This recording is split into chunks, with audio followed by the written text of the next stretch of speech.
Directive principles of the state policy एक बहुत ही important provision है हमारे कॉन्स्टिट्यूशन का। ये जो प्रिंसिपल्स हैं ये हमारे कॉन्स्टिट्यूशन के 4th पार्ट में मेंशन है और ये इंडियन कॉन्स्टिट्यूशन के लिए आउटलाइन है, या कह सकते हैं कि गवर्नमेंट के लिए वो सारे प्रिंसिपल्स हैं जो कि किसी भी स्टेट को हेल्दी और डेवलप बनाने में मदद करता है। करीबन 16 आर्टिकल्स हैं।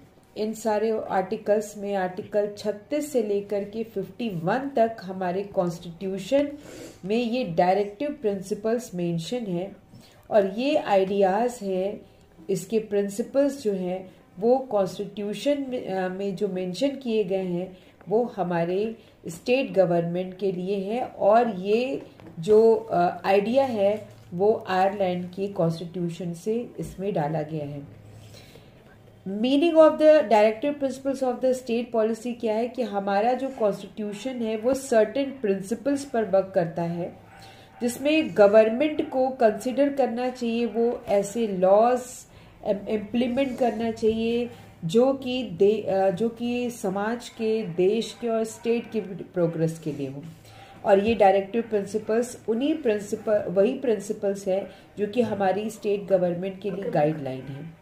हालांकि हमारे कॉन्स्टिट्यूशन के हिसाब से हमारा हिंदुस्तान एक federal type of the government है जहाँ पर स्टेट गवर्नमेंट और सेंट्रल गवर्नमेंट दोनों अलग अलग हैं, यानी कि सेंट्रल गवर्नमेंट किसी भी स्टेट गवर्नमेंट के इंटरनल मैटर पे किसी भी तरह का कोई भी इंटरफेरेंस नहीं कर सकता। लेकिन डायरेक्टिव प्रिंसिपल्स कहता है कि इसमें वो सारे प्रिंसिपल्स मेंशन हैं जो स्टेट गवर्नमेंट को फॉलो करने हैं, क्योंकि ये कॉन्स्टिट्यूशन की मेन हेडिंग्स हैं और ये देश की और स्टेट की डेवलपमेंट से रिलेटेड हैं।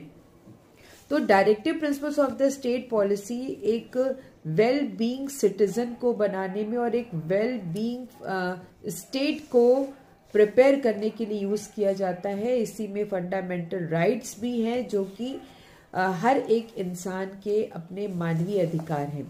यानी अगर हम दोनों में डिफरेंस देखें तो फंडामेंटल राइट्स जो हैं वो मानवीय अधिकार हैं और डायरेक्टिव प्रिंसिपल्स भी पीपल्स के लिए हैं, लेकिन ये सारी गाइडलाइन हमारी स्टेट गवर्नमेंट के लिए है।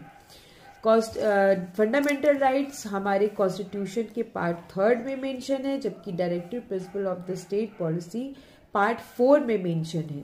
फंडामेंटल राइट्स जस्टिसेबल है, लेकिन directive principles of the state policy ये जस्टिसेबल नहीं है, यानी इसके लिए हम कहीं भी